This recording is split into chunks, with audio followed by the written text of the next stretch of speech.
ओम जय देव शक्ति धाम की जय। परम पिता परमात्मा की कृपा से हर रविवार की तरह इस रविवार को भी हमको सत्संग सुनने का सौभाग्य मिला है। हम सभी मुख द्वारा अपने गुरु जी सिद्ध गुरु द्वारा विनती करते हैं कि आज सत्संग का पुनः शुभारंभ करें और हम लोगों को धन्य करें। ओम जय देव शक्ति धाम की जय। ओम जय देव शक्ति धाम की जय। ओम जय देव शक्ति धाम की जय।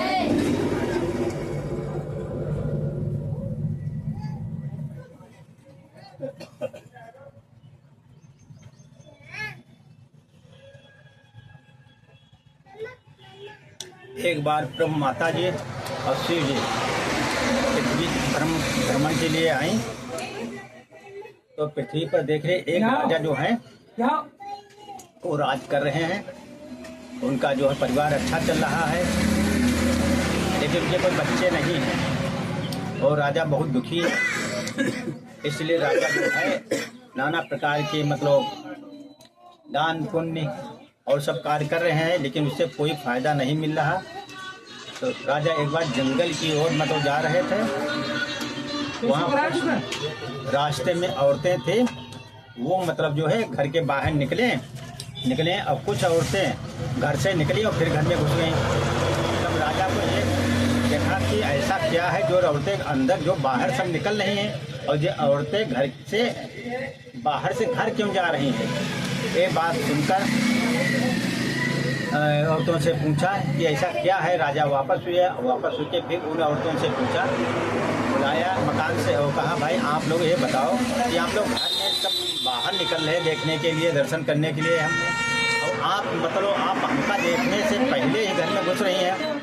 तो औरतों ने बताया कि है राजा प्रभु, आप तो राजा हैं, लेकिन आपके राज जो है चलाने वाला कोई नहीं है, इसलिए जिसके बच्चा नहीं होते उसको हम चेहरा नहीं देखना चाहते हैं, इसलिए हम लोग जो है अपने अंदर जा रहे हैं। ये सुनकर औरतों की बात सुनकर राजा बहुत दुखी हुए। फिर अपने राजा आगे चलते रहे। चलने के बाद जंगल में पहुँचे तो जंगल में देखा वहाँ कुछ ऋषि मुनि बहुत बड़ा यज्ञ कर रहे थे। तो राजा वहाँ जाकर अपने साथी मंत्री और सबको रोक दिया और अपने आप वहाँ पहुँचे। जब पहुँचकर वहाँ पहुँचे तो ऋषि मुनि का हवन जो यज्ञ हो रही थी वो चल रही थे। जब यज्ञ संपन्न हो गई तब राजा को जो है आदर सत्कार बुलाया गया और सम्मान दिया गया। दूसरे के बाद प्रसाद दिया गया।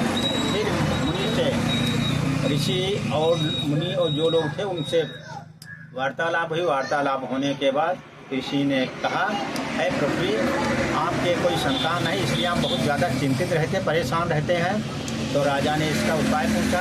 कहीं ठीक है, इसके उपाय के लिए हम आपको जो है आपके यहाँ आएंगे और डिटेल पूरा बताएंगे। तो राजा कहा ठीक है, ये बात पर बहुत हम खुश हैं।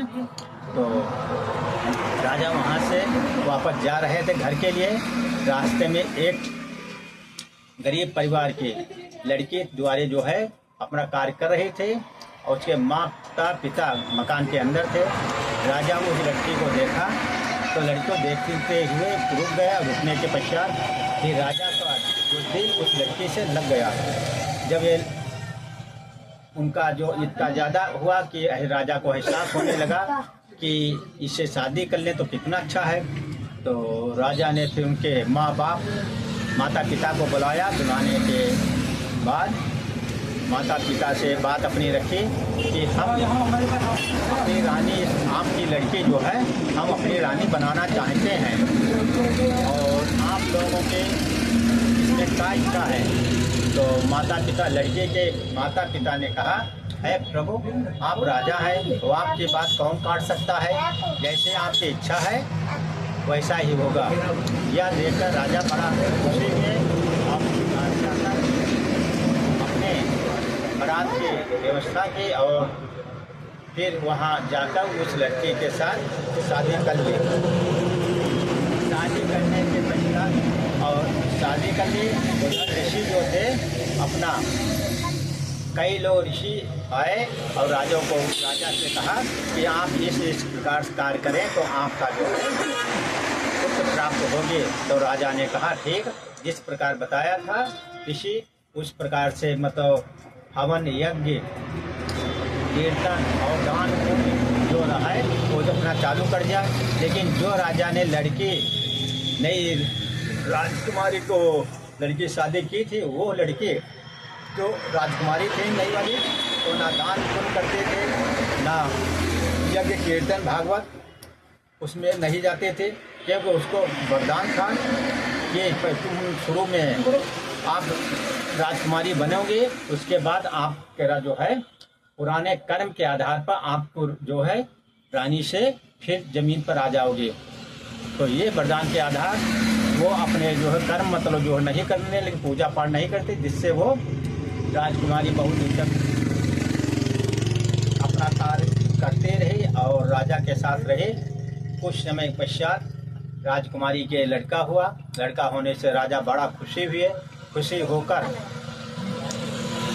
अपने राज्य में ढिढोरा बिटवाया और दान पुण्य यज्ञ भागवत जो भी किया हुआ वो किया, जिससे और ज़्यादा पब्लिक जनता में खुशी हुई। लेकिन लड़की जो थी वो दान पुण्य भागवत कीर्तन में और राजकुमारी जो नहीं थी वो नहीं भाग लेते थे। या राजा को बड़ा एहसास हो रहा था, दुखी हुए थे। लेकिन पुरानी वाली जो राजकुमारी थी औरत वो पूरा कार्य करते थे। कुछ समय पश्चात लड़का होने के पश्चात वो धीरे धीरे बड़ा होने लगा और अपना राज जो है राजा अच्छे तरह चला रहे थे। कम से कम लड़के की उम्र 6-7 साल लगभग होगी। तब राजकुमारी जो थी उससे और राजा के नहीं बनते थे, तो राजा को ज़्यादा अत्याचार न सहन करने के कारण राजा ने उस लड़के को माता पिता के घर कर दिया। जब घर कर दिया तो माता पिता बहुत दुखी हुए कि क्या किया, ये राजकुमारी में आप राजकुमारी थी लेकिन आप ऐसा अत्याचार न्याय धर्म क्यों किया। तो ये देखकर माँ बाप जो है बहुत चिंतित हुए। चिंतित होने के पश्चात कुछ समय बाद उसके लड़के के पिता खत्म हो गए और उसके बाद उसकी माँ जो है वो भी खत्म हो गई। अब वो लड़की अकेली रह गई। वहाँ एक मकान के पास बंजारा जो आया करता था वहीं रुकता था, लेकिन वो जानवर नहीं बेचता है, बल्कि वो लड़कियों को ले जाकर अपने बाहर ले जाकर वो बेच आता था। उसका मुख्य बिजनेस लड़की बेचने का था। वो वहीं बंजारा रुका। फिर धीरे धीरे जो राजकुमारी थी अपने वहाँ रहने लगी थी, उसके यहाँ रुकने लगा और बाहर जाए अपना धंधा करता था। और धंधा करने के बाद फिर राजकुमारी से कहा ऐसा है कि उसके अब कोई रहे नहीं, तो उससे कहा मतलब हमारा बिजनेस है, बिजनेस में आप थोड़ा बहुत हाथ बटा दो जिससे मतलब हमारा धंधे में और ज़्यादा फायदा हो। आप वहाँ चलो तो आप जो है धंधा हमारा बहुत अच्छा चलेगा। तो कहा ठीक है भाई। जब तो वो बंजारे के साथ मतलब बहला फुचका कर अपने साथ ले जाकर वहाँ जो है उसके कुछ दलाल थे, दलालों के द्वारा उस लड़की को उस जानवर के साथ अन्य लोग जानवर बेच रहे थे उसके साथ उस लड़की को भी बेच दिया। लेकिन लड़की को नहीं साबित कर पाई कि हमें यहाँ बेचने के लिए आए और वो बंजारा जो है वहाँ से लापता हो गया। वो लोग जिन लोगों के साथ लड़की को बेची थी वो लड़की को ले जाने लगे, तो लड़की वो जाने से इनकार किया। वो ज़बरदस्ती उसको घर पर ले गए और वहाँ ले जाकर कोठा पे लगे। कोठा पर लगे तो उसका बहुत ज़्यादा हिसाब और परेशानी हुए। तो ये बराबर क्रिया बहुत दिन तक चलते रहे, कोठे पर चलती रही। और ये देखकर उसका बड़ा अन्याय अधर्म जो सहन कर रही थी। अब उसके लड़की के जागृत हुई कि हमारे मतलब राज लिखा था, लेकिन हमारे नसीब में राज लिखा था, लेकिन कुछ पाप के कारण ये मतलब रानी होने के बाद फिर ये मतलब जमीन पर गिर गए। इसके लिए हमने बहुत पाप किया है, क्योंकि यज्ञ भागवत कीर्तन राजा के करते थे उसमें हम भाग नहीं लेते थे। इसलिए वो आप उनके दिमाग में आई कि मतलब खूब मतलब जो है अपनी पूजा पाठ वहाँ तो दूसरे के हाथ में थी, इसलिए अपने वहाँ पूजा पाठ और अपना खूब अध्ययन किया। अध्ययन करने से ईश्वर ने खुश हुआ, ईश्वर ने खुश हुआ। खुश होने के बाद ईश्वर ने कहा ठीक है, आप जो अपना दिमाग उस समझ में आ गया है तो आप जो है राजकुमारी बनेगी। तो ये ईश्वर जो है उनके आधार मतलब जो है कहा। और कुछ समय बाद मतलब जो है लड़का उसी कोठे पर आया इसी राजकुमारी का, जिस कोठे पर वो रहते थे। जब आए वहाँ देखा कि पूछा सबसे अच्छी कौन लड़की है, तो माँ की कोठे वाली थी, वो सबको दिखाया। कहीं ये नहीं, ये सबसे अच्छी पसंद लड़की है। वो लड़की को वही मतलब माँ जो थे, माँ और लड़का तो एक साथ देखकर कि लड़के ने माँ से पूछा, लड़का तो जानता नहीं हमारी माँ है, लेकिन उस माता लड़के ने कहा कि आप यहाँ क्यों, तो हालचाल पूछने लगे। तो माँ जो थी वो बताने लगे, और ना लड़का माँ को जानता है, ना माँ लड़के को जानती है। तो आपस में बात होने लगी कि आप यहाँ कैसे आए, क्या हुआ, क्या थे। तो बताया कि हम पहले राजकुमारी वहाँ के थे, और वहाँ जो हम कुछ अधर्म अन्याय परेशान कर रहे थे, पब्लिक को भी परेशान किया, जिससे राजा जो नाराज होकर हमें अपने मैके में छोड़ दिया था। जिस कारण हमको बंजारा एक लाया, यहाँ बेच लिया। बेचने के कारण हमका यहाँ के मतलब कोठे पर रखा गया, कोठे से ये कार्य कराया जा रहा है। तो ये बात सुनकर राजकुमार जो है बड़ा अफसोस हुआ, और राजकुमार ने बताया कि हमारे माँ जो थे यहाँ रहते थे, और वो माँ जो हमारी वहाँ थे वहाँ से लापता हैं। तो कहीं भैया हमें हन ये कहकर राजकुमार जी ने माँ को अपने साथ वहाँ से ले गए। और ये बात मतलब अन्य लोग नहीं जानते थे कि वो मतलब गुप्त गई थी। माँ जो बाजार में बेचे थे वो ही नहीं, और कोठे अन्य राज्य में थे, इसलिए उनको राजकुमारी कोई नहीं जानती थी। कि अपने वहाँ जाकर लड़का अपने पिता के पास ले गए। फिर वो राजकुमारी की तरह राज करने लगी, और लड़का पिता और माता एक साथ हो गए। जो सबसे बड़ा कर्म पुराने कर्मों का फल मिलता है, और जो नए कर्म किए जाते हैं उसका भी फल जो मिलता है नए कर्म के आधार पर। और जो कोठे पर राजकुमारी मतलब खूब ज़्यादा मतलब मेहनत की और पूजा पाठ कर रहे थे, फिर उसी कारण वो राजकुमारी हो गई।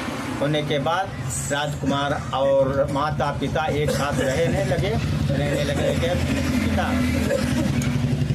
राजा थे। कुछ समय पश्चात वो उनका स्वर्गवास हो गया। स्वर्गवास होने के पश्चात कुछ समय बाद माता जो थी उनका भी स्वर्गवास हो गया था। वो दोनों स्वर्गवास होने पर राजकुमार और ये माता जो थे अब रह रही थे, और राजकुमार की शादी भी पिता कर गए थे। इसलिए राजकुमार और माता उनके जो लड़के की वो साथ रहने लगे, और रहते ही अपना राज चला रहे थे। और जब पिता वहाँ यमलोक लेकर गए तो यमलोक में पिता को देखा। पिता ने देखा कि वहाँ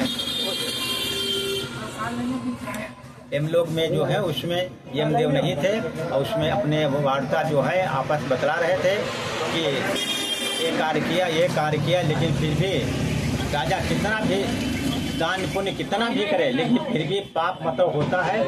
कुछ लोग परेशान हो जाते हैं, इसलिए बदमाई देते हैं, जिस कारण राजा के पाप के भोगी थे। और उनका लड़का जो था वो दानी पुण्य भी करता था, जिस कारण कुछ उनका दान पुण्य होने के साथ अपना जो दान पुण्य मिलने उनका भी मतलब जब पुण्य और पाप देखा गया तो उनमें भी पुण्य जो है ज़्यादा निकले, पाप कम निकला। जिससे कामदेव ने के आधार पर यमदेव ने उनका जो है यमलोक की स्वर्ग को पठाया, और राजा अपने आराम से वहाँ पहुँच गए। ओम जय दिव्य शक्ति धाम के जय। ओम जय दिव्य शक्ति धाम के जय।